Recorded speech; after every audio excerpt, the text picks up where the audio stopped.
So I don't know what happened to that lady and her stupid kid. But I hope he died. And I hope she was really sad about it.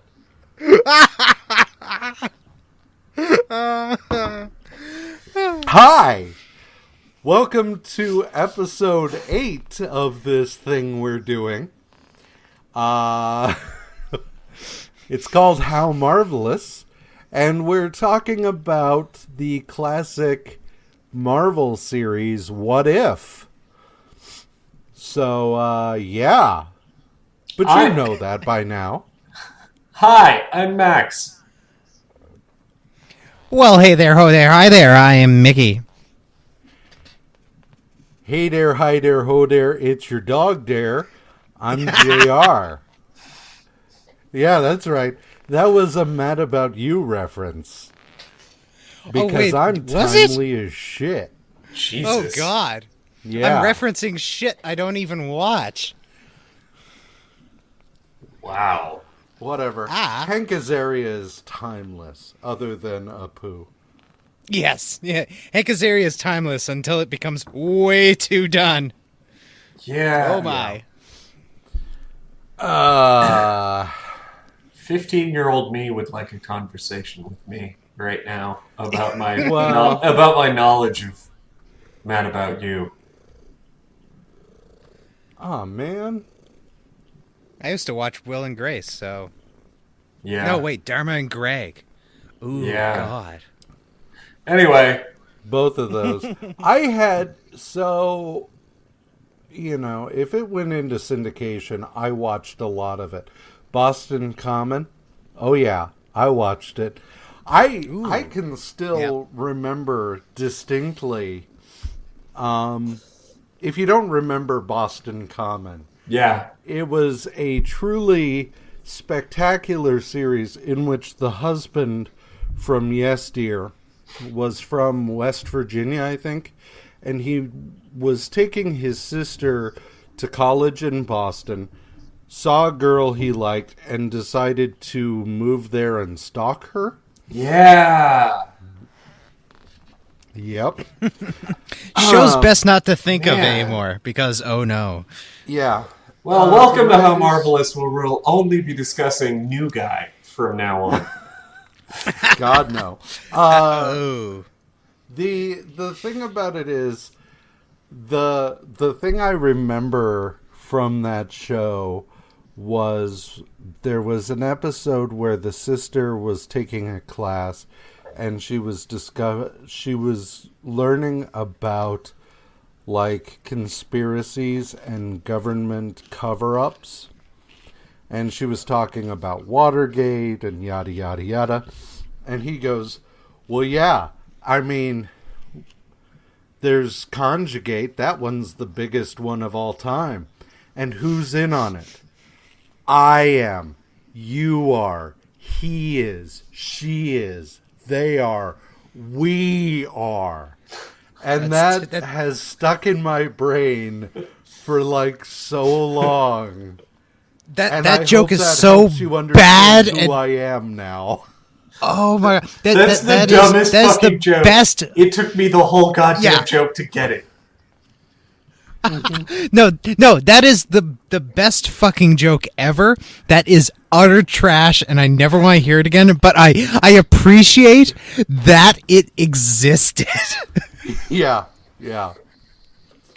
So there you go. Now you've got that taking up space in your brain. Let's talk about What If. Please. Number 8.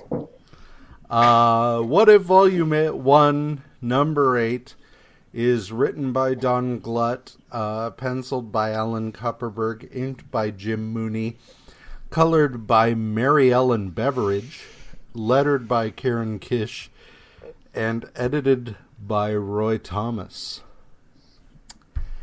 And it addresses the question, what if the world knew that Daredevil was blind? And so we rewind to Daredevil number 2, wherein Daredevil fights Electro, and who cares? But Yeah, the upshot of this is the most who cares Do what? This is the most who cares ever. It Yeah. really is. So, Daredevil and Spider-Man team up to take down Electro. And in the course of things, Electro sets off a flare. And in doing so, he tries to blind Daredevil, but it doesn't work because, but Electro realizes it after the fact and says, there's no way you could have withstood that, but that you're already blind. Because apparently, Electro has never heard of special lenses and shit, but whatever. Yeah, I mean, Well, but he it's weird also for him asked to him, like, accuse. Go ahead.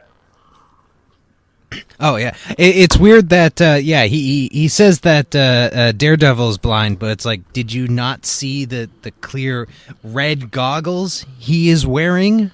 Right. Do you think maybe that might have something to do with it? Right.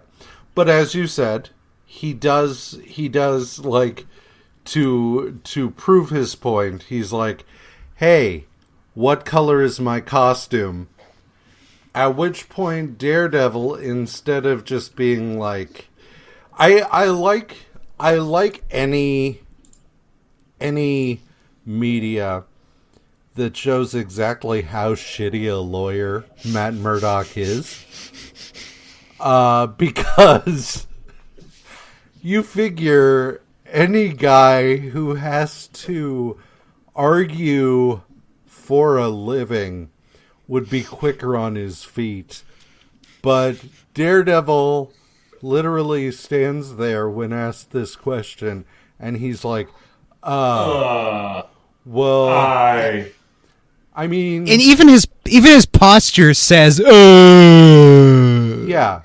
And it's just like, it doesn't take that much. I'm not a lawyer. And when someone blindsides me with a question like that, my first response is, I'm not even going to dignify that with a response. To be fair, Spider-Man is also there and doesn't do him any goddamn favors. Because he's like, hey man, it's right there. Can't you see it? It's right. It's literally, I got him bound and tied and everything. It's right. Oh no. Like, Spider-Man. hey, Peter. Peter, shut your fucking trap. Because what the... I mean, yeah, it's the most... Like, you were just in a drag-out, balls-out fight with this guy, and you're going to stand there while he questions you? How about you just go, hey, here's a concept. You're under arrest. Shut the fuck up. And then you knock him out. Yeah. Yeah. I mean, yeah, all you have... Literally, like... It's all about the superhero banter, and Daredevil at this point is still trying to do the superhero banter. So literally all you'd have to do is be like, hey, what color is my fist? And then knock him the fuck out, or whatever. But no, he's just like, So Electro goes to the bugle, and then it spreads, and then the owl does some stuff. At which point... to which... Do what? Oh no, I was going to say I had to reread that part so many times because it just I couldn't get. I needed a scene where he proved it somehow, because why in the hell would J. Jonah Jameson be like, "Wow, this guy's a supervillain. I'm going to take his word entirely." Yeah. I mean, yeah. But you're right. I flew by that way too fast the first time. It's incredibly glossed over how shitty J. Jonah Jameson I think we lost signal for a little bit. Signal for a in this little timeline. But yeah, so what we wind up with is, in the normal universe, Matt Murdock finds out about a doctor who may be able to restore his sight, but then he winds up not going through with it, but in this universe he does. And so he winds up going up against the owl, and in this version of things, the owl dies, and Daredevil then is just like, I'm Matt Murdock, and he runs for district attorney and wins, and then he and Karen live happily ever after, as opposed to her getting addicted to drugs, doing porn, and selling his secret identity to the Kingpin for smack. So, not the worst. Different paths, none more virtuous, I guess. I mean, you can either have a horrible life or you can be this boring pile of shit. Also known as Matt Murdock. Boring pile of shit is kind of Matt Murdock in the 70s. Hey, if you want a personality... The major benefit here, to my mind, is that in this universe, Matt doesn't have to invent an imaginary brother named Mike. Yeah, there's always that. So, I don't know. I think this universe comes out ahead in pretty much every way that matters. Yeah, for everybody but Foggy. Well, yeah, but fuck Foggy Nelson. That's true. Well, Foggy's lot is to lose. I mean, yeah, true. Foggy's purpose in life is to be shit upon by fate, and anything that would disrupt that cannot be tolerated. So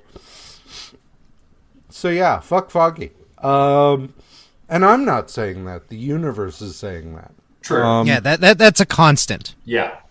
Yeah. So, thoughts? My overall on this one is generally, again, it doesn't do anything to reinforce. And this one has, the potential to do something to reinforce, who Matt Murdock is as a character. But it kind of doesn't. It's just, the same aspects that I normally get, only now we can kind of see. And it's not doing anything for me. It's fine. I'd say skip it, though. But, it's fine. Yeah, I'm going to give it a skip it as well, because there's potential here that they wasted. The idea that Matt gets exposed as blind. Okay, that could be cool. And they more or less try to write it out as quickly as possible. All right, what if Matt could see? That could be cool. They more or less ignore every issue. The very last page has Matt Murdock elected DA. I would love to see a what if where he has to actually be a successful DA in Marvel Comics New York, while at the same time everyone knowing that, weren't you a vigilante? Is any case that you are involved in legitimate? What the fuck? Yeah, it has such great potential. Yeah. I don't know, there's something about it that's very Earth X-y, where it's I want to see this guy when he's 60 years old. He's been DA longer than he was ever Daredevil, but he still wears the crimson suit the crimson 3-piece suit into court every day, and it's just that's Judge Daredevil or some shit like that. Justice is blind. The thing is, my favorite description of Daredevil came from a fake issue of Civil War somebody did, where they had taken the issue of Civil War and changed the word balloons. And the way they described Daredevil in that was that his powers are that he's not quite blind. And so this issue is just basically, what if the world discovered that Daredevil was blind? Well, he's not. And what if he then became not blind? And it's just So it's the adventures of not even the man without fear, but just the man. Like, he's man. Like, that's who the fuck cares? What if a guy? Yeah, like the most interesting thing about this is literally the last page. It is not. Yeah. Do what? No, I was saying yeah. The individual like storylines that they're choosing to turn on their heads, I don't think most people gave enough of a shit about to make this worthwhile. Like, when they do, like, what if the Infinity Gauntlet had turned out different, or whatever. Like, okay, that's a big storyline. Or what if Dark Phoenix hadn't died, or whatever. Like, but this is literally just like, hey, you remember this issue? No. Okay, well, anyway, so in that issue, this happened, and it's like, okay, I'll take your word for it. But what if it didn't? I don't care. Yeah, just okay then. All right, sweet. I want to make a request that is also tied to briefly shortening my review of this. I am so disappointed with this issue that I prefer the Rob Zombie song from the Daredevil soundtrack, where he just screams Daredevil for about 5 minutes, and I humbly request that we cut to that at the very end. Just Rob Zombie's shouting Daredevil. I would like to accommodate that request. But I don't think playing that song in its entirety, or even more than like a second of it, constitutes fair use. So what I will say is this. I'm gonna say probably not.